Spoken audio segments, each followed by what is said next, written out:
Hello friends, मैं विकास रावत आज आपका इस यूट्यूब चैनल पर हार्दिक स्वागत करता हूं। जैसा कि आपको पता है कि हम लोगों ने एक उत्तर प्रदेश विशेष श्रृंखला का आयोजन किया था, लेकिन कुछ परेशानियों के चलते काफ़ी लंबे समय से आपको वीडियो उपलब्ध नहीं करा सका हूं। उसके लिए हृदय से क्षमा मांगता हूं, लेकिन ऐसा आगे प्रयास करूंगा कि आपकी जो रेगुलरिटी है वो कंटिन्यू बनी रहे।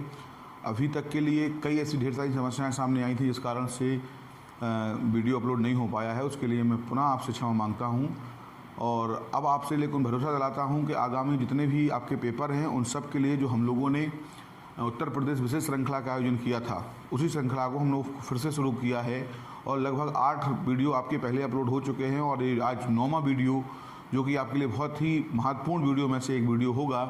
इसमें हम लोगों ने उत्तर प्रदेश के प्रमुख लोक नृत्य एवं उत्तर प्रदेश के प्रमुख लोकगीतों के बारे में चर्चा की है। हमेशा से ही उत्तर प्रदेश परीक्षा, जितनी भी उत्तर प्रदेश में परीक्षाएं होती हैं उन सभी परीक्षाओं में कहीं ना कहीं इस पोर्शन से सीधा परीक्षाओं में प्रश्न पूछा जाता है और थोड़ी सी बारीकियों के चक्कर में ये क्वेश्चन गलत हो जाते हैं। तो आज हम उन्हीं छोटी छोटी बारीकियों को समझेंगे कि कहाँ से क्वेश्चन पूछा जाता है। ज़्यादा ढेर सारी संख्या में है, लेकिन जो बार बार परीक्षाओं में पूछे जाते हैं, जो बार बार रिपीट होते हैं, जहाँ पे कन्फ्यूजन की स्थिति बनी होती है, उन सब के लिए हम आज इन सबको लेकर आए हैं। जो ज़्यादा महत्वपूर्ण है, जो बार बार परीक्षा में आते हैं, उन्हीं की हमें महत्वपूर्णों की चर्चा करनी है। तो ढेर सारे ना उठा के केवल कुछ चुनिंदा और कुछ महत्वपूर्ण पेपरों के बारे महत्वपूर्ण जो लोकनृत्य और या लोक गीत हैं उन्हीं के बारे में हमें आज चर्चा करनी है। देखिए, आपके अभी कहा जा सकता है कि इलेक्शन आपका हो चुका है और इलेक्शन हो जाने के बाद अब सरकार ने देखा है कि हाल ही में लोअर 2 का रिजल्ट दिया है। यूपी SSC आयोग का जो जिसको लोअर PCS के नाम से लोग बग जान रहे हैं, वो लोअर का भी रिजल्ट 2018 वाला दे दिया है। तो कहीं ना कहीं, और ये जो आबकारी भर्ती वाला था वो भी रिजल्ट आपको दे दिया है। तो अब लगातार ऐसा है कि आयोग सक्रिय हो गया है और आगामी कुछ दिनों बाद हो सकता है कि शपथ ग्रहण समारोह के बाद लेखपाल की जो बड़ी परीक्षा आपकी रुकी पड़ी है उस पर भी कुछ ना कुछ आयोग क्या दे, आपको मैसेज दे। तो इसके लिए बिल्कुल लगे रहिए, लगातार मेहनत करे रहिए और साथ ही साथ जिनका 2018 वाला वीडियो का एग्जाम पुनः हो रहा है उन सब के लिए भी ये बहुत कारगर सिद्ध होगा। और अगर हम चर्चा करें तो आपको याद रखना है कि आपकी आज के ही न्यूज़पेपर में ऐसा जाना गया है कि आज की न्यूज़पेपर अमर उजाला में शिक्षक भर्ती परीक्षा के लिए एक 50,000 भर्ती के लिए घोषणा की गई है और कहा गया है कि लगभग जुलाई तक उस पेपर को हम कंप्लीट कराएंगे। तो आगामी जो समय है आपके लिए वो बहुत ही शानदार समय आ रहा है पेपरों के दृष्टिकोण से। तो समय को व्यर्थ ना करते हुए हम लोग अगर चर्चा करें इसी लोक नृत्य के ऊपर, लोकगीत के ऊपर, तो आज हम इस चर्चा को प्रारंभ करते हैं और आगे बात हम लोग करते रहेंगे। तो सबसे पहले हम लोगों ने इस तरफ क्या लिखा है, प्रमुख लोक नृत्यों की चर्चा की है और यहाँ पर थोड़े से हमने क्या लिखे हैं, लोकगीत लिखे हैं। तो सबसे पहले चर्चा करें कि जो आपका पहला लोक नृत्य है जिसको हम लोग झूला नृत्य के नाम से जाना जाता है। किस नाम से? झूला नृत्य। तो याद रखना है, झूला नृत्य कहाँ होता है? तो ब्रज क्षेत्र में श्रावण मास के महीने में ये झूला नृत्य का आयोजन किया जाता है। कहा जाता है कि भगवान जो कृष्ण हैं वो झूला पर अपनी जो गोपियाँ थीं, अपने जो ग्वालवाल थे, उनके साथ क्या करते थे, यहाँ पे नृत्य किया करते थे। तो झूला नृत्य का संबंध कहाँ से है? तो याद रखना है, ब्रज क्षेत्र से है। सीधा परीक्षा में कई बार पूछा जाता है कि झूला नृत्य कहाँ होता है, तो ब्रज क्षेत्र में होता है और विशेष करके श्रावण मास के महीने में। आपने देखा होगा पूरे उत्तर प्रदेश में कहीं ना कहीं बुंदेलखंड जो सटा हुआ क्षेत्र है लगभग, तो वहाँ भी ये थोड़ा सा देखा जाता है, लेकिन विशेष रूप से कहाँ का है? तो ब्रज क्षेत्र का है। कई बार ऐसा होता है कि हमारे यहाँ भी होता है तो हमें लगता है कि यार कहीं ऐसा ना हो बुंदेलखंड का हो या कहीं अवध का हो, पूर्वांचल का हो। तो थोड़ा सा जो सैद्धांतिक रूप से जो जहाँ का है, आज क्योंकि भूमंडलीकरण का दौर है, सब एक जगह से दूसरी जगह हो रहा है। जैसे पंजाब में एक बड़ा फेमस डांस है भांगड़ा, आज उत्तर प्रदेश की कोई ऐसी बारात नहीं होगी जिसमें भांगड़ा ना होता हो। तो ऐसे ढेर सारे क्या हैं, आज ग्लोबलाइजेशन का दौर है, वैश्वीकरण का दौर है, तो सब विधाएँ एक दूसरे की यहाँ वहाँ जाती रहती हैं। लेकिन ये कल्चरल चीज़ें हैं, ये सांस्कृतिक मूल्य हैं हमारे, तो इन सांस्कृतिक मूल्यों को पहचानना ये हमारा कर्तव्य बनता है। तो इसीलिए झूला नृत्य जो है ये सांस्कृतिक नृत्य हो, अपने आप में याद रखना है कि ब्रज क्षेत्र में ये किया जाता है। तो सांस्कृतिक नृत्य हो गया, और कहाँ पर किस महीने में होता है? श्रावण मास के महीने में होता है। आगे चर्चा करें तो मयूर नृत्य की, याद रखना है मयूर नृत्य ये भी कहाँ होता है? ब्रज क्षेत्र में होता है। काफ़ी फेमस है, कई बार परीक्षा में पूछा गया है कि मयूर नृत्य का संबंध किस जगह से है। तो याद रखना है, इस नृत्य में जो बाल गोपाल होते हैं वो मोर पंखों को बांधकर मयूर का स्वरूप धारण करके क्या करते हैं? ब्रज क्षेत्र में मयूर नृत्य करते हैं। बड़ा ही ज़बरदस्त होता है। आपने देखा होगा पहले, आज तो मोबाइल का ज़माना है तो वो चीज़ें नहीं हैं, पहले सांस्कृतिक जो मंचों का प्रोग्राम हुआ करता था और सांस्कृतिक मंचों पर इस मयूर नृत्य का ज़बरदस्त प्रयोग होता है।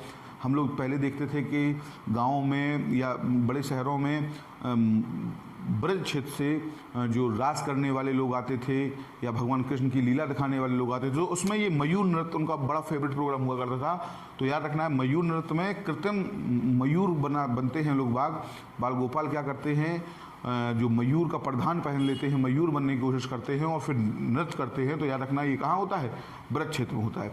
अगला चर्चा है चरकुला। चरकुला के बारे में याद रखना है, कहा जाता है कि ब्रज भूमि में ये संपन्न होता है। कहाँ पे संपन्न होता है, ब्रज भूमि में संपन्न होता है। और इसमें महिला विशेषकर से क्या लेती हैं, भाग लेती हैं। और कहा जाता है कि महिलाएं अपने सिर के ऊपर लगभग 108 दीपकों का एक पिंजरा, जिसको हम चरकुला के नाम से भी जानते हैं, वो रखते हैं, उसी को चरकुला कहते हैं। तो लगभग 108 दीपकों को अपने सिर पर सजाती हैं और फिर क्या करते हैं, नृत्य करती हैं।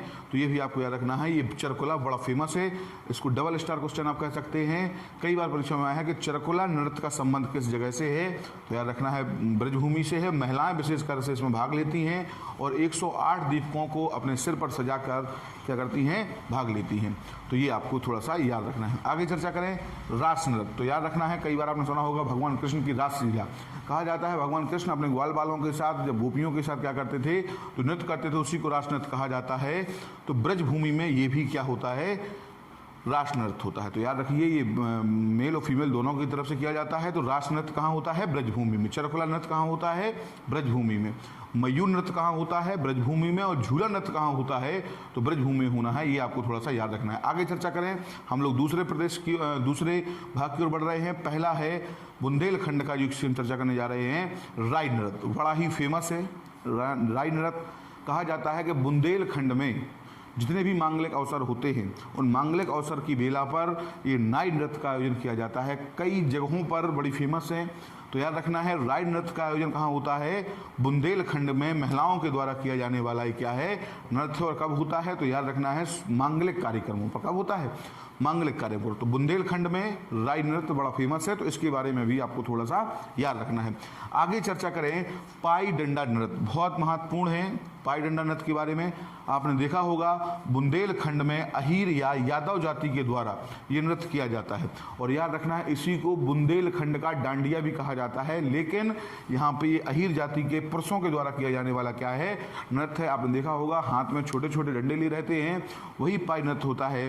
तो पाई डंडा नृत्य का संबंध कहाँ से है, बुंदेलखंड से है। इसके ऊपर हम एक और पढ़ चुके हैं बुंदेलखंड का, है ना। और वो कौन सा था, राई नृत्य। तो राई नृत्य कहाँ पे होता है, बुंदेलखंड में, और महिलाओं के द्वारा किया जाने वाला है। जबकि पाई डंडा के बारे में ये भी बुंदेलखंड में है और अहीर जाति के द्वारा ये किया जाता है। अगला है दिवारी नृत्य। बहुत महत्वपूर्ण है, लगभग सेम सा होता है। कई जगहों पर इसमें वैरायटी देखने को मिलती है। दीपावली के अवसर पर इसी को हम दिवारी नृत्य, इसी को मोनिया नृत्य के नाम से जाना जाता है। बुंदेलखंड में दीपावली के अवसर पर इसको ज़बरदस्त तरीके से किया जाता है। और इसके बारे में भी आपको याद रखना है कि दिवारी नृत्य कहाँ होता है, तो बुंदेलखंड में। तो राई नृत्य, पाई डंडा नृत्य, दिवारी नृत्य कहाँ पे हो गया, बुंदेलखंड में। अब चर्चा करें हम धोबिया नृत्य के बारे में। इसके बारे में, धोबिया नृत्य। तो याद रखना है, पूर्वांचल का ये बहुत महत्वपूर्ण क्या है, पूर्वांचल का ये अपने आप में एक बहुत महत्वपूर्ण नृत्य है। और याद रखना है, जो धोबी और गधा की जो कहानी का संबंध है, उसी को दर्शाया जाता है। तो धोबी गधा नृत्य कहाँ होता है, या धोबी नृत्य कहाँ होता है, या धोबिया नृत्य कहाँ होता है, तो याद रखना है, पूर्वांचल में होता है। और ये कहा जाता है कब होता है, तो जब कभी मांगलिक कार्यक्रम होते हैं, उन मांगलिक कार्यक्रमों के दौरान इसको संपादित किया जाता है। आगे चर्चा करें, कठघोड़ा। तो याद रखना है, कठघोड़ा में क्या होता है, कठघोड़ा जो है ये पूर्वांचल का बहुत महत्वपूर्ण नृत्य है। कई बार इसको हमने बुंदेलखंड में भी होते हुए देखा है।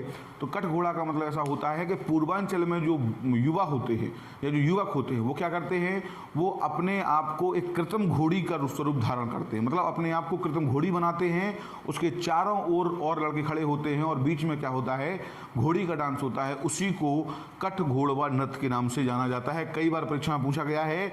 इसको अगर हम अपनी भाषा में कहें या बुंदेलखंडी में कहें तो आपने सुना होगा बुंदेलखंड में दलदल घोड़ी करके प्रोग्राम होता था, बारातों में या इधर उधर कहीं भी प्रोग्राम में पहले दलदल घोड़ी का प्रोग्राम होता था। बहरूपिया पार्टियां जो आती थी वो दलदल घोड़ी का प्रोग्राम आयोजित करती थी।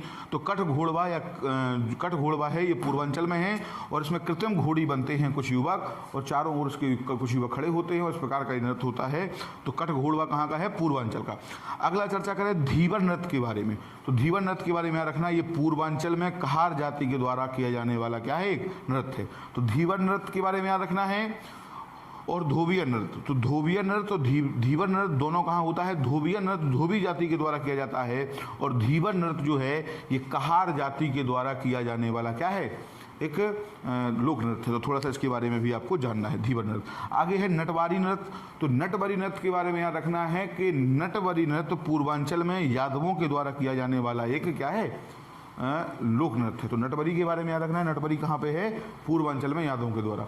अगले चर्चा करें सौरा के बारे में, इसके बारे में सौरा नृत्य के बारे में। तो आपने कई बार देखा होगा सौरा नृत्य जो होता है बुंदेलखंड में होता है और याद रखना है कई बार पूछा गया है, सौरा और सहरा में कन्फ्यूज नहीं होना है। सहरा जो है ये पूर्व का है, कहाँ का है? पूर्वांचल का। और विशेष रूप से सोनभद्र मिर्जापुर में मांगलिक अवसर पर किया जाता है। लेकिन जो सौरा है, सौरा के बारे में याद रखना कि बुंदेलखंड में फसल कटने से पूर्व कृषक समुदाय के द्वारा किया जाने वाला क्या है? ये एक प्रकार का लोक नृत्य। तो सौरा नृत्य कहाँ होता है? बुंदेलखंड में होता है। और याद रखना है खेती कटने से पहले या फसल कटने से पहले इंद्र देवता को खुश करने के लिए, या कहा जाता है बरसात के मौसम से ये शुरू हो जाता है। तो कृषक समुदाय के द्वारा किया जाने वाला एक लोक नृत्य है जिसका नाम है सौरा। आगे चर्चा करें सहरा के बारे में। तो सहरा के बारे में याद रखना है कि सोनभद्र एवं मिर्जापुर में मांगलिक अवसर पर किया जाने वाला क्या है? एक लोक नृत्य है। तो अगला कौन सा हो गया? सहरा और सोनभद्र एवं मिर्जापुर में मांगलिक अवसरों पर किया जाने वाला एक। ठीक। अंतिम और सबसे महत्वपूर्ण याद रखना है कर्मा। सोनभद्र और मिर्जापुर में खरवार जनजाति के द्वारा किया जाने वाला, याद रखना है खरवार जनजाति के द्वारा किया जाने वाला। काफ़ी डेवलप जनजाति हो गई है। तो खरवार जनजाति के द्वारा सोनभद्र एवं मिर्जापुर में किया जाने वाला जो नृत्य है उसको क्या कहते हैं? कर्म नृत्य। तो सोनभद्र और मिर्जापुर में दो मिले हैं, एक सौरा मिला है और एक कर्म मिला है। तो इसके बारे में याद रखना कि वो मांगलिक अवसर पर किसी भी जाति द्वारा किया जाता है, जबकि खरवार जाति का स्पेशल कौन सा है? कर्म नृत्य। तो इसके बारे में भी आपको याद रखना है। तो इस तरीके से लगभग जो हमने महत्वपूर्ण आपके लोक नृत्य थे उनके बारे में चर्चा की है और ऐसी आशा है कि एग्जामिनर इसी से सीधा उठाएगा और आपका काम बन जाएगा। तो याद रखना है सबसे पहले हमने झूला नृत्य, मयूर नृत्य, चरकुला नृत्य और रास नृत्य, ये चार की चर्चा की जो वृक्ष क्षेत्र से संबंधित है। राय नृत्य, पाईडंडा नृत्य, दीवारी नृत्य है ना, ये तीनों की चर्चा की जो इसका संबंध बुंदेलखंड से है। धोबिया नृत्य, कठ घोड़वा, धीवर एवं नटवरी, ये चारों के चारों कहाँ से हैं? पूर्वांचल से है। एक हमने यहाँ पे सौरा की चर्चा की है जो बुंदेलखंड में फसल कटने से पूर्व ये किया जाता है और ये कृषक समुदाय द्वारा विशेष रूप से किया जाता है। और अगला है सौरा। सौरा के बारे में अगला है सहरा और सहरा के बारे में हम चर्चा की है। सोनभद्र और मिर्जापुर में किया जाने वाला मांगलिक अवसर पर किया जाने वाला क्या है? लोक नृत्य है। अंतिम हमने चर्चा की थी कर्मा के बारे में। तो सोनभद्र एवं मिर्जापुर जिले में खरवार जाति के द्वारा किया जाने वाला एक लोक नृत्य। तो इसके तरीके से ये हमने क्या की चर्चा की? लोक नृत्यों की चर्चा की। आगे चर्चा करें लोकगीत के बारे में। तो याद रखना है लोकगीत की अगर हम चर्चा करें तो बिरहा पहला बहुत महत्वपूर्ण है। बिरहा, और बिरहा के बारे में याद रखना है कि बिरहा पूर्वांचल का में गाया जाने वाला क्या है? एक बहुत ही महत्वपूर्ण लोकगीत है। तो याद रखना बिरहा कहाँ का है? पूर्वांचल का। आगे चर्चा करें कजरी। तो कजरी के बारे में याद रखना है कि कजरी भी कहाँ पे है? ये भी पूर्वांचल का है। याद रखना है माँ विंध्यवासिनी के लिए से संबंधित है, तो उन्हीं के सम्मान में इसको गाया जाता है। तो कजरी लोकगीत कहाँ का है? ये भी पूर्वांचल का है, याद रखना है। आगे चर्चा करें आल्हा। याद रखना है आला बुंदेलखंड में वीर रस की प्रधानता से सजा हुआ एक लोकगीत है और लगभग सावन मास के महीने में बुंदेलखंड में गाया जाता है। आगे हरदौल, तो याद रखना है लाला हरदौल पर समर्पित एक बुंदेलखंड में गाया जाने वाला क्या है? लोकगीत है। विवाह शादियों के अवसरों पर इसको, मांगलिक विवाहों के अवसर पर इसको गाया जाता है। और अगला है रसिया। याद रखना है रसिया ब्रज क्षेत्र में किया जाने वाला, या ब्रज जो रसिया है वो ब्रज क्षेत्र में गाया जाने वाला एक लोक नृत्य है। तो इस तरीके से ये हमने कुछ लोकगीत पढ़े हैं, रसिया भी लोकगीत है। और यहाँ पे हमने कुछ महत्वपूर्ण लोक नृत्य देखे हैं। इस सभी को आप बार बार रिवाइज करेंगे, इसको फेयर नोट्स बनाइए और हमें गारंटी देता हूं कि परीक्षा में यहीं कहीं से सीधे प्रश्न परीक्षा में आते हैं। लेकिन आपको बड़े व्यवस्थित तरीके से सीरियसनेस के साथ इनको एक जगह लिखना होगा, समय रहते इनका रिवीजन करना होगा, क्योंकि यही छोटे छोटे प्रश्न पता है हमें, आते हैं, लेकिन छोटी सी कन्फ्यूजन के कारण क्या हो जाते हैं, गलत हो जाते हैं। तो ऐसी आशा है कि आप लोग इनका भरपूर प्रयोग करेंगे। जो पिछले हमने 8 वीडियो डाल दिए थे उनका भी लगातार रिवीजन करेंगे, और आगे से मैं गारंटी देता हूँ कि रेगुलर आपको वीडियो देते रहेंगे। किसी कारण से अगर वीडियो नहीं आता है तो 1-2 दिन के अंतराल पर वीडियो जरूर आता रहेगा। ऐसी अच्छी बात के साथ मैं विकास रावत आज आपसे विदा होता हूँ। मिलता हूँ आपसे नेक्स्ट वीडियो में। तब तक के लिए लगे रहिए। धन्यवाद।